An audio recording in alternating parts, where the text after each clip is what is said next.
বিসমিল্লাহির রহমানির রহিম। সুপ্রিয় দর্শক, এনটিভির নিয়মিত আয়োজন সংলাপ প্রতিদিন অনুষ্ঠানে আমি কর্নেল মোহাম্মদ আব্দুল হক আপনাদের সাথে আছি। আমাদের আজকের অনুষ্ঠানের বিষয় হলো সুষ্ঠু নির্বাচনে নির্বাচন কমিশন কি সমর্থ।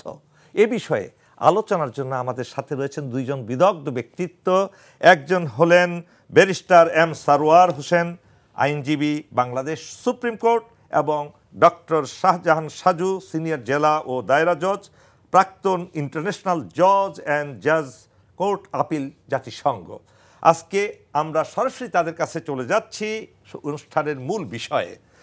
শ্রদ্ধেয় দুই অতিথি, আপনাদেরকে দুইজনকেই স্বাগতম সংলাপ প্রতিদিন অনুষ্ঠানে। অত্যন্ত গুরুত্বপূর্ণ বিষয় নিয়ে আজকে আমরা অবতারণা করব। দর্শকগণ এবং এই দেশের 12 কোটি অর্থাৎ 12 কোটি প্লাস 12 কোটি 76 লক্ষ ভোটারদের অধিকার নিয়ে আজকে কথা বলবো। প্রথমেই আমি চলে যাচ্ছি ব্যারিস্টার সারওয়ারের কাছে। ব্যারিস্টার সারওয়ার, একটা ভোট অনেক দিন পরে হচ্ছে, 3টা অবৈধ ভোট যেটা হয়েছে বিগত সরকারের, অবৈধ সরকারের আমলে, আমি এই কথাটা এইভাবেই বলছি, অবৈধ সরকারের অবৈধ ভোট। এমনকি 2008 সালে যে ইলেকশনটা হয়েছে সেটার মধ্যেও ষড়যন্ত্র করে একটি দলকে জেতানোর জন্য, ফ্যাসিস্টকে জেতানোর জন্য সমস্ত কৌশল অবলম্বন করা হয়েছিল, সেটা আমরা জানতে পেরেছি। এখন আগামী নির্বাচন যেটা হতে যাচ্ছে, এই যে জনগণের প্রত্যাশা, অসংখ্য জীবনের বিনিময়ে, রক্তের বিনিময়ে এই ইলেকশনটা হচ্ছে, এখনও 40,000 অঙ্গহানি সহ ব্যক্তিগুলো অপেক্ষা করছে, এদের পরিবার অপেক্ষা করছে একটা সুন্দর ইলেকশন, যে ইলেকশন বাংলাদেশের ইতিহাসে হয়নি। অর্থাৎ সুষ্ঠু, নিরপেক্ষ, অবাধে মানুষের ভোটাধিকার প্রয়োগ করবে। আপনি কি মনে করেন সেটা সম্ভব হবে বর্তমান নির্বাচন কমিশনের মাধ্যমে? সংক্ষেপে বলুন। ধন্যবাদ স্যার আপনাকে, ধন্যবাদ আজকে সহ-আলোচক এবং সুপ্রিয় দর্শক যারা এই প্রোগ্রাম দেখছেন। দেখুন, রাষ্ট্র যদি গণতান্ত্রিক হয়, গণতান্ত্রিকভাবে চলতে চায়, গণতন্ত্র প্র্যাকটিস করতে চায়, তাহলে রাষ্ট্রের দায়িত্ব হলো এমন একটি নির্বাচনের আয়োজন করা যেখানে কোনো প্রশ্ন হবে না, সুষ্ঠু, নিরপেক্ষ, পার্টিসিপেটরি, গ্রহণযোগ্য, রাষ্ট্রের দায়িত্ব। এবং নির্বাচন অনুষ্ঠানের জন্য যদিও রেসপন্সিবিলিটি নির্বাচন কমিশনের, কিন্তু রাষ্ট্রের সমস্ত অঙ্গ প্রত্যঙ্গকে এটার সাথে জড়িয়ে যেতে হয়, বিশেষ করে আইনশৃঙ্খলা বাহিনী। তাহলে সুষ্ঠু নির্বাচনটা কি?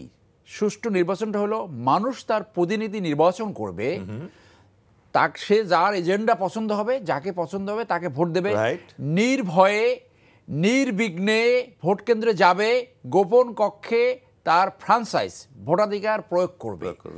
সে দেখতে চায় তার ভোটাধিকারটা সঠিকভাবে প্রয়োগ করতে পেরেছে কিনা। এইটা হলো একটা দিক। আরেকটা হলো নির্বাচন কমিশনের সংস্কার। এই দুইটা দিক। তাহলে আইনশৃঙ্খলা পরিস্থিতি আমরা যেটা দেখি, অনেকে বলছে এটা সঠিক, আসলে সঠিক নাই। আইনশৃঙ্খলা পরিস্থিতি অনেকখানি ডিটোরিয়েট করেছে।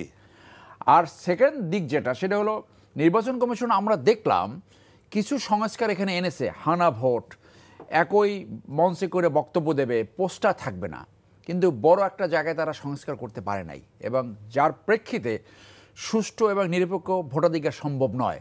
আপনার নিশ্চয়ই মনে আছে, প্রথম 11-এ 2007-8-এ একটা কুখ্যাত একটা আইন এখানে ইন্ট্রোডিউস করেছিল যে যারা ইন্ডিপেন্ডেন্ট নির্বাচন করতে চায় তাদের 1% ভোটারদের স্বাক্ষর সম্মিলিত ডকুমেন্ট নমিনেশন পেপারের সাথে জমা দিতে হবে। পৃথিবীর কোথাও এটা নাই। যেখানে আইন হলো, মূল আইনটা হলো আর্টিকেল 66। আর্টিকেল 66-এ বলা হয়েছে 25 বছর পরিপূর্ণ কোনো যুবক, কোনো সিটিজেন, এবং সে যদি ঋণখেলাপি না হয় এবং যদি পাগল না হয়, তাহলে সে সংসদ নির্বাচন করতে পারবে। তো এখানে এই 1%-এর একটা বিধান এনে, এই যে আমরা মাফিয়াতন্ত্র বলি, এই যে আপনার বাণিজ্য বলি, যে কিছু দল তাদের এইরকম একটা ভাব হয়েছে যে আমি যাকে নমিনেশন দেব, কলা গাছ এক কথায় বলে, সেই নির্বাচিত হবে। যার জন্য ভালো মানুষকে, অনেক কম্পিটেন্ট প্রার্থীকে দূরে সরিয়ে রাখার জন্য এই 1%-এর বিধানটা কালো আইন হিসেবে এখনো বাংলাদেশে এটা বহাল আছে, যেটা পৃথিবীর কোথাও নাই। আচ্ছা ব্যারিস্টার সারওয়ার, আপনার দুটো বিষয় আমরা জানলাম। যেটা আপনি বলছেন যে এই বর্তমান পরিস্থিতিতে নির্বাচন কমিশন এবং সরকার সেই পরিস্থিতি তারা সৃষ্টি করতে পারে নাই।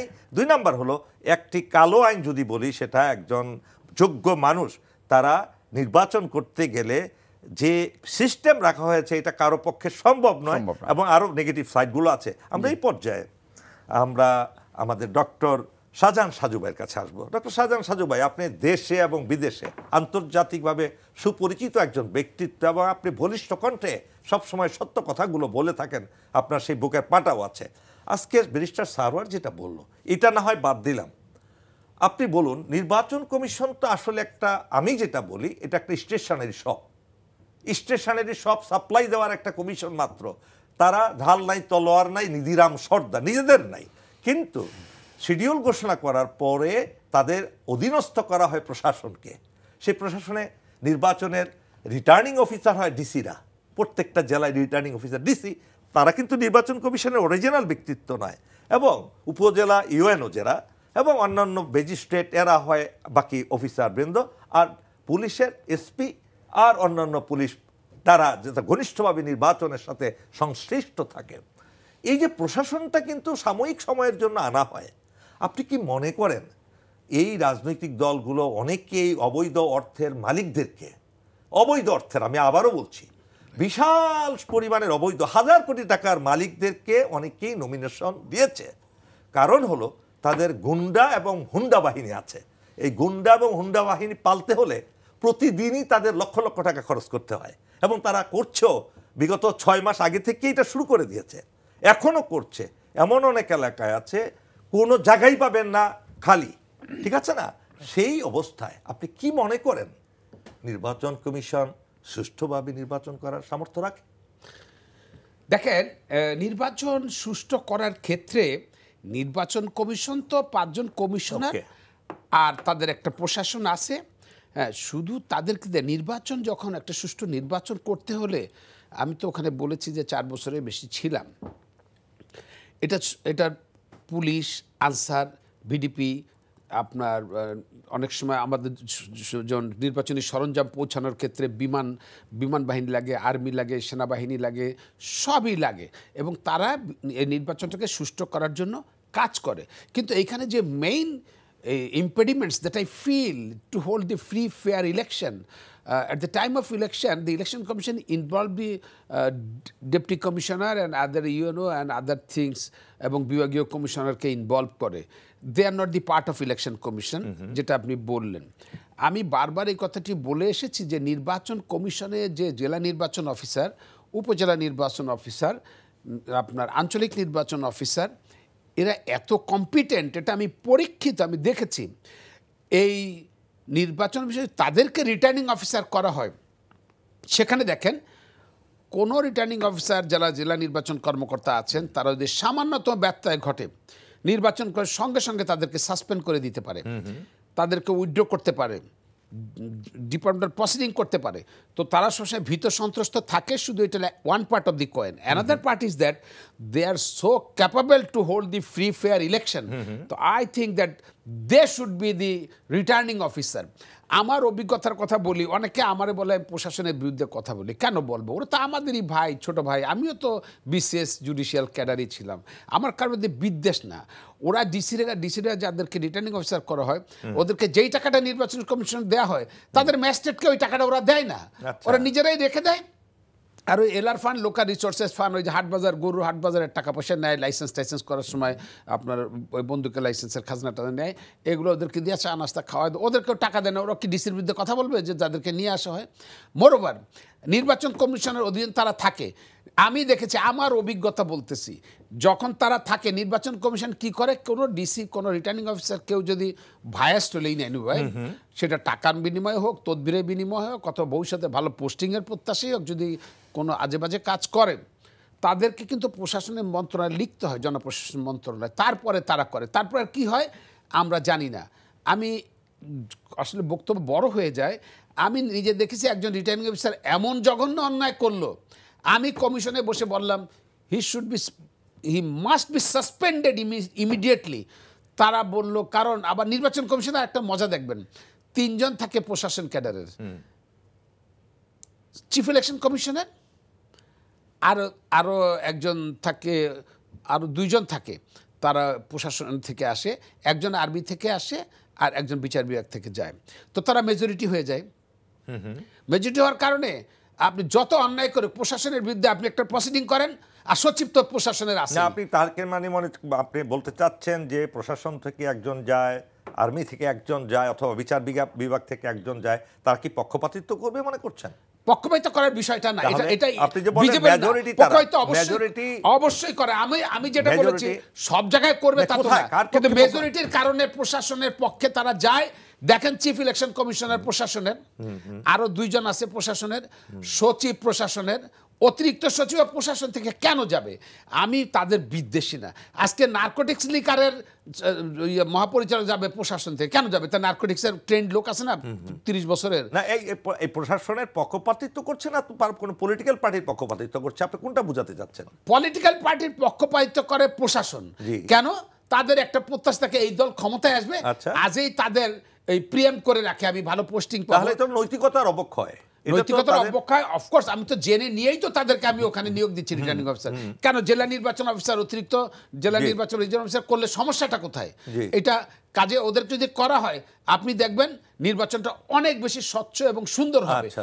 আর প্রশাসনের যখনই দিবেন আপনি, তখন ভবিষ্যতে ভালো পোস্টিং এর আশায়, আর ওই নির্বাচন কমিশনে যারা থাকে ওদের পোস্টিং কি, ওরা তো ওদের সারা দেশেই থাকবে ওরা, কিন্তু ওরা সচিব হবে, আর ইলেকশন কমিশন তো সচিব হয় না। তাহলে কমিশন নিয়ে শুধু কথা বলছেন আপনি, কিন্তু এই দোষটা পলিটিক্যাল পার্টিকে দিতে চাচ্ছেন না। আমি এই পর্যায়ে আমি ব্যারিস্টার সারোয়ারের কাছে জানতে চাচ্ছি, এই যে ব্যারিস্টার সারোয়ার, আমি শুরুতে সূচনায় বেশ কিছু কথা বলেছিলাম, এই আমাদের দেশের যে একটা রক্তস্নাত একটা বিপ্লব, যেটা অলরেডি স্বীকৃতি দিয়েছে সরকার জুলাই বিপ্লব হিসেবে, এই বিপ্লবের পরে পলিটিক্যাল পার্টি কি এখান থেকে শিক্ষা গ্রহণ করেছে?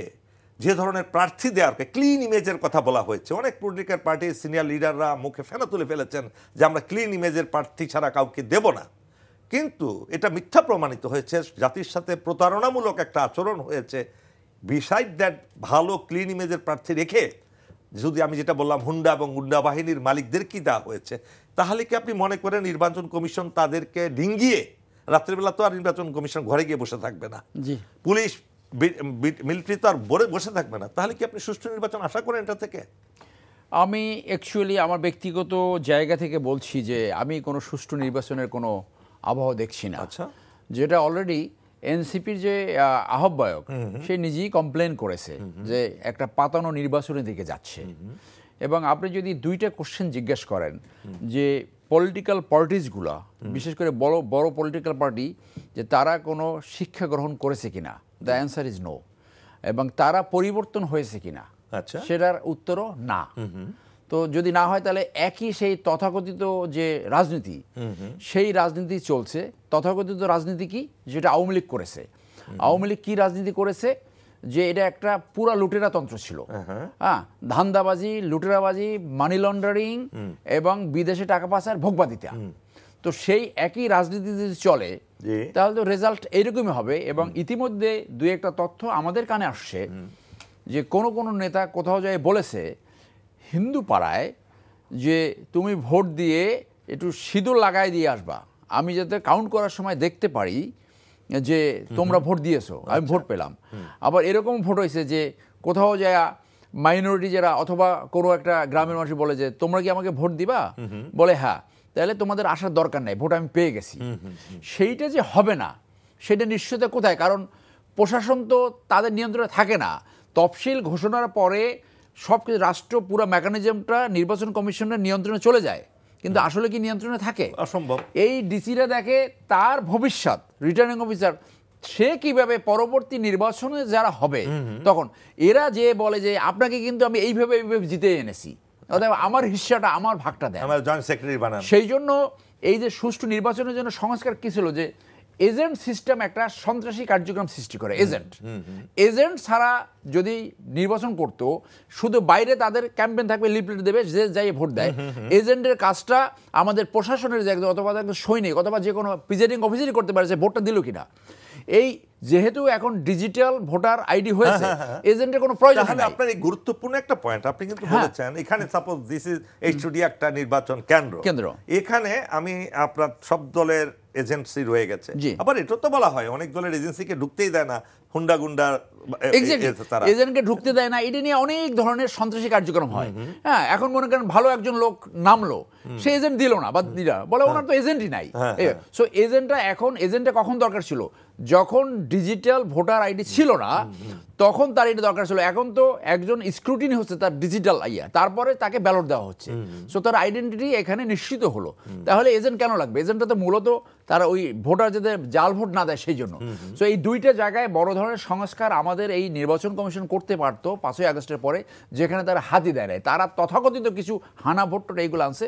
অতএব একদিকে আইনশৃঙ্খলা পরিস্থিতি, একদিকে রাজনৈতিক দলগুলোর ভিতরে কোনো সংস্কার হয় নাই, অন্যদিকে এই যে প্রশাসন ক্যাডারের যে একটা অব্যক্ত লোভ পরবর্তী নির্বাচিত সরকারের কাছে ফায়দা লোটার জন্য, এবং এই দুইটা কালো আইন, একটা 1% কালো আইন আর একটা এই এজেন্ট সিস্টেম, এটা রেখে সুষ্ঠু নির্বাচন কোনোভাবেই সম্ভব না। আপনার কাছে আবার আসবো, এবার আমরা আবার যাচ্ছি ডক্টর শাহজাহান সাজু ভাইয়ের কাছে। আপনি শাহজাহান সাজু ভাই, এটাই বাস্তবতা যে আমাদের অনেক নির্বাচনের অনেক প্রার্থী আগের নির্বাচনে মন্ত্রী হয়ে এমপি হয়ে বিশাল অঙ্কের টাকা, অবৈধ টাকার মালিক হয়েছে, তাই নয় কি?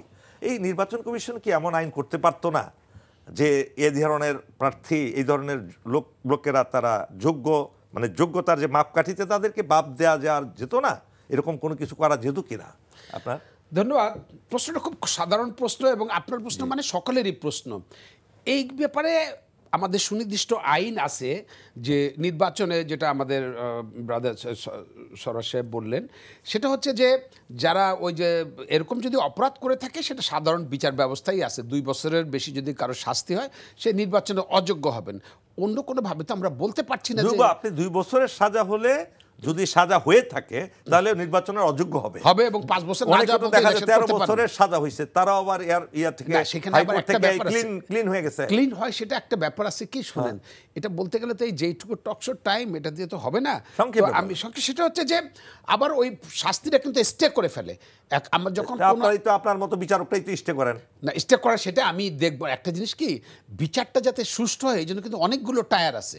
টায়ার মানে কি? আপনি দেখেন, মানুষের সুষ্ঠু বিচার পাওয়ার সর্বোচ্চ অধিকার আপিল বিভাগ পর্যন্ত যায়, তারপরেও আরেকটা টায়ার, মানুষ যেন বিচার থেকে নিবৃত না হয়। মানে বিচার, আপনি তো একজন ইন্ডিভিজুয়ালকে ফ্যাসিলিটি দিতে গিয়ে জনগণকে অবজ্ঞা করছেন। ইয়েস, সেক্ষেত্রে না, রিভিউ পর্যন্ত আছে, অন্তত ওই জনগণ রিভিউ করতে যাবে না, ন্যায় বিচার বঞ্চিত না হয়। আমি পার্টিনেন্টলি একটা কথা বলি, আমি কিন্তু এই প্রসঙ্গটা নির্বাচন সুষ্ঠু হওয়া সম্ভব, এই প্রসঙ্গে একটা কথা বলি। আমাদের দেশের আরপিওতে কিন্তু এই প্রথম 2008 সালে এই যে নির্বাচন ডিসেম্বরে যেটা হলো, মানে 19 সাল বলি আমরা, এই নির্বাচনে ওই সময় আরপিওটা রিপ্রেজেন্টেটিভ পিপলস অর্ডার 1972-তে যেটা চেঞ্জ করা রাজনৈতিক দল নিবন্ধন বিধিমালা, আর একটা হলো 1% ভোটার স্বতন্ত্র ব্যাপারটার ব্যাপারে আমি এখানে একটু দ্রুততার সাথে বলতে চাই। সেটা হলো রাজনৈতিক দল নিবন্ধনের বিধিমালার কোনো প্রয়োজন নাই। এটা কেন? কারণ আমাদের দেশে অনেকে বলে 100 রাজনৈতিক দল, 300 হোক 500 হোক, সমস্যাটা কোথায়? যেই লোক, আমার সংবিধানে বলা আছে 25 বছর পূর্ণ হলে সে নির্বাচন করতে পারবে, তাহলে তো সে প্রার্থীও হতে পারবে। তো প্রার্থী হইলে এটা আপনিও আমার বিরুদ্ধে বলতে পারেন যে না, তাহলে তো 200 প্রার্থী হবে একটা কনস্টিটিউয়েন্সি। সমস্যা কোথায়? আমি তো ট্যাক্স দিচ্ছি, আমি এই দেশের নাগরিক, আমি যখন ভোটার হইতে পারি আমি প্রার্থী হইতে পারি। 1% ভোটার ওখানে বলতে পারি। এখন আমি আসি, সেটা তো না করে না, এতে রিকশাওয়ালা তো ভোটার প্রার্থী হচ্ছে। হ্যাঁ, শুনেন, এখানে না করে না, রিকশাওয়ালা হইতে পারতেছে না, এখানে সমস্যা আছে। কি সমস্যা হচ্ছে আপনার, সে তো স্বতন্ত্র, তার তো কোনো রাজনৈতিক দল নাই, সে হলো 1% ভোটার। 1%-এর সমস্যাটা বলতেছি, 1%-এর সমস্যাটা বলতেছি। সেই সঙ্গে আবার বহুপাক্ষিক দিকের কথাও বলি। 1% এটা হচ্ছে মানুষের ভোটের আগে সে কাকে ভোট দেবে জানাজানি হয়ে যাচ্ছে, তার মানে আমার লাইফটা এন্ডেঞ্জার হয়ে গেল। আমি যখন 1%-এ সাপোর্ট দিচ্ছি, ওই এলাকার 5 লাখ ভোটার, তার মানে আমার মিনিমাম 5000 লোকের স্বাক্ষর লাগবে, তাও কি মোবাইল নাম্বার সহ, আমার ভোটার নাম্বার সহ। তার মানে আমি আগেই তো আমার জীবনের ঝুঁকি নিয়ে তার প্রতি সমর্থন ব্যক্ত করছি। এটা তো আমার মৌলিক অধিকারের পরিপন্থী। আপনি যখন মরণের আপনি জীবনের ঝুঁকির কথাটা বললেন, জীবনের ঝুঁকি তো অনেক আগে থেকে শুরু হয়ে গেছে। নির্বাচন শুরু হওয়ার ঘোষণা দেওয়ার বহু আগে থেকেই দেখে যে আমার মতের বিরুদ্ধে গেছে হুন্ডা বাহিনীর মালিক, সে বলতেছে এর বিরুদ্ধে মামলা দাও। এটা তো হচ্ছে তো, আপনারা আইনজীবীরা, আপনারা বিচারকরাই তো আবার রায় দিচ্ছেন। সেটা একটা ভিন্ন প্রসঙ্গ, আমি আসছি, আপনার ওটা উত্তর দিব। সেটা হচ্ছে সে অন্যায় করলে, ফৌজদারি অপরাধ করে, তার বিচার হবে। এখন আমার প্রশ্ন হচ্ছে 1% ভোটার যে আমার মূল জায়গাটা হচ্ছে আমি কাকে ভোট দিব, এইটা আমার একেবারে নিজস্ব গোপনীয় ব্যাপার। তা আমি কারে ভোট দিব আমি যদি আগে জেনে যাই, এটা আমার মৌলিক অধিকারে পরিপন্থী হয়ে যাচ্ছে, আমার লাইফ এন্ডেঞ্জার হয়ে যাচ্ছে এবং সরকার আমাকে নিরাপত্তা দিতে পারবে না। আরেকটা ব্যাপার, সে আরেকটা দিলে রাজনৈতিক দল বিধিমালার ওই রাজনৈতিক দল দরকার নাই। তাহলে এইখানে যদি বলেন যে তাহলে তো 100 রাজনৈতিক দল 200 রাজনৈতিক দল হবে, একটা ছোট্ট প্লিজ আমার 30 সেকেন্ডের আমাকে সময় দেন। 100 প্রার্থী যদি হয় ভোটার লিস্টটা বড় হবে। এই ভোটার লিস্টে আপনার তো এক মাইল দূর একটা বিশাল একটা আপনি এত মোটা বই বানাবেন, আপনার ভোটারকে আপনি কেন ওটা নিয়ে আমরা আলোচনা করব না। আপনি 100 ক্যান্ডিডেট হলে আপনি ওই প্রতিদ্বন্দ্বী প্রার্থী 100 জনের নামে আপনি জটিলতা বাড়বে রে ভাই। এটা আপনি হয়তো আপনার দৃষ্টিতে, আমি আসলে ব্যারিস্টার সারওয়ারের কাছে, ব্যারিস্টার সারওয়ার আপনার কাছে সংক্ষেপে জানতে চাচ্ছি। অনেকেই বলছে যে আগামী ইলেকশনে ইন্ডিয়া একটা বিশেষ দলকে ক্ষমতায় আনার জন্য সর্বতভাবে চেষ্টা করছে এবং ওই বিশেষ দলটির সাথে আবার অবৈধ একটি দল বাংলাদেশে, তারাও সব কলকাঠি নাড়াচাড়া করছে। আপনি সুপ্রিম কোর্টের আইনজীবী হিসেবে কি আপনি ব্যাপারটা কি আসলে কি এটা প্রচারণা না এটা বাস্তবতা, আপনি কি মনে করছেন? এটা বাস্তবতা। বাস্তবতা। জাতীয় পার্টি সব সময় এই তাদেরকে স্বৈরাচারী বলা হয় এবং তারা 2009 থেকে 2015 পর্যন্ত 2025 পর্যন্ত স্বৈরতান্ত্রিকতার দোষর ছিল, দেয়ার ইজ নো ডাউট। এবং জিএম কাদের সাহেব ব্যক্তিগতভাবে ভালো মানুষ হতে পারে, কিন্তু উনি ইন্ডিয়া ভিজিট করে যখন এসে বললেন যে যা আলোচনা হয়েছে সেটা আমি অনুমতি ছাড়া বলতে পারবো না, মানুষ ওনাকে তখনই রিজেক্ট করছে, ওখানে ওনার রাজনীতি শেষ হয়ে যায়। সো অন্তর্বর্তীকালীন নির্বাচন দরকার, সেটা আমিও মনে করি, কিন্তু যারা অন্যায় করছে, যে বিপ্লবের যে আকাঙ্ক্ষা ছিল, স্বৈরাচারীর দোসর, ডাইরেক্ট এবং ইনডাইরেক্ট বেনিফিশিয়ারি, তাদেরকে বিচারের সম্মুখীন করতে হবে। সেই চাহিদার আওতায় জাতীয় পার্টি ডাইরেক্ট স্বৈরাচারীর দোসর হিসেবে কাজ করেছে 15 বছর। আপনি বলছেন যে শুধু জাতীয় পার্টি এই স্বৈরাচারীর দোসর, আর কোনো পার্টি নয়? হ্যাঁ, মানে আমি বলছি বর্তমান পরিস্থিতিতে তো একটা তারা একদম ওপেন ছিল, এখন তো বর্তমান পরিস্থিতিতে তো ভিন্ন। আমি বলছি যে ইন্ডিয়া কোনো তাদের প্ল্যান আছে কিনা কোন একটা দলকে ক্ষমতায় বসানোর, এই ধরনের কোনো কিছু আছে কি? না, তারা তো চেষ্টা করে, তাদের মূল এজেন্ডা হলো কোনোভাবে এমন একটি পরিস্থিতি সৃষ্টি করা যাতে আওয়ামী লীগ ঘুরে দাঁড়াতে পারে। সেই আওয়ামী লীগ ঘুরে দাঁড়াবার প্রথম চয়েস হতে পারে জাতীয় পার্টি, আবার অন্য কোনো বড় দলও হতে পারে। তারা যদি এসে ভুলের ভিতরে ঢুকে যায়, নিজেরা আত্মদ্বন্দ্বে ঢুকে যায়, তখন কিন্তু, এবং এইরকম যদি একটা পাতানো নির্বাচন হয়, তখন কিন্তু এই বয়ানটা সামনে আসবে যে আগে তো একইভাবে নির্বাচন হয়েছে, আপনারা নতুন কি করলেন। সেই জন্য আমি বলছি যে ইন্ডিয়া তো তার প্লে করবে, কারণ ইন্ডিয়ার মূল উদ্দেশ্যটা কি?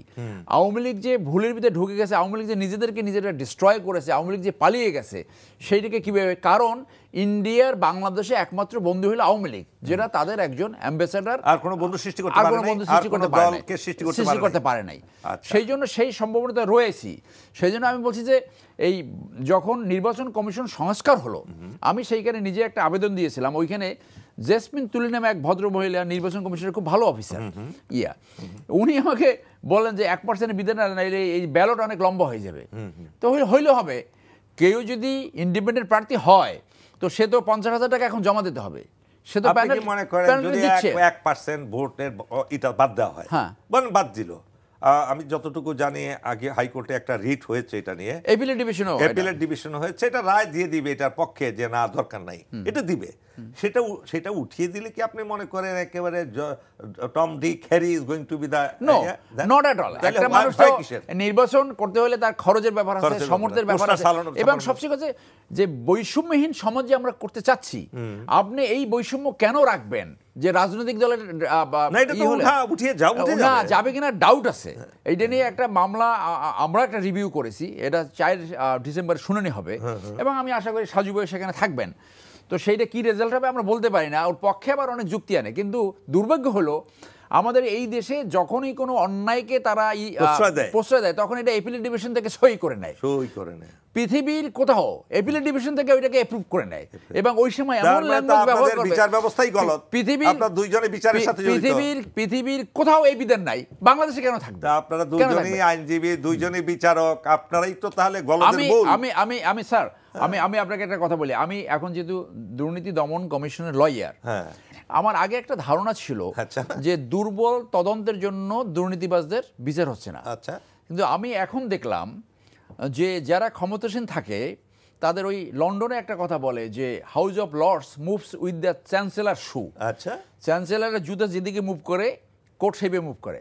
বাংলাদেশে এক্স্যাক্টলি কোথায়? আপনি তো তাহলে আমি এই আজকে একটা পত্রিকায় পড়লাম, মাইনুদ্দিন নামে এক ভদ্রলোক, তিনি 73 সালে লন্ডনে গিয়েছিলেন, তার বিরুদ্ধে 40 বছর পরে আওয়ামী লীগ একটা মামলা করেছে, ওই যে যুদ্ধবিরোধী ট্রাইব্যুনাল, সেখানে সেটা মিথ্যা প্রমাণিত হয়েছে এবং যে লর্ড জাজ সে বলেছে 71 সালের অন্যায়ের চেয়েও গুরুত্বপূর্ণ অন্যায় হলো একজন লোকের বিরুদ্ধে রাষ্ট্র তার প্রমাণ দিয়েছে। এটা আমরা দেখেছি, এইটা ওখানে সেই জায়গায় বলি, সেইখানে কি করে অ্যাপিলেট ডিভিশনে এই 1% বিধান বহাল রাখলো।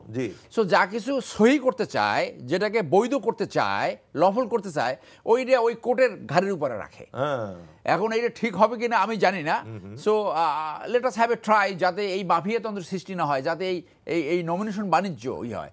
আর সর্বশেষে একটা কথা বলবো যে যারা এই আওয়ামী লীগ টাইপের রাজনীতি করবে, আওয়ামী লীগ টাইপের প্রার্থীকে সামনে আনবে এবং সংসদকে একটা বাণিজ্যকরণ এবং এটা একটা পুতুল খেলার নাট্যশালা বানাবে, তাদের পরিণতি একই হবে।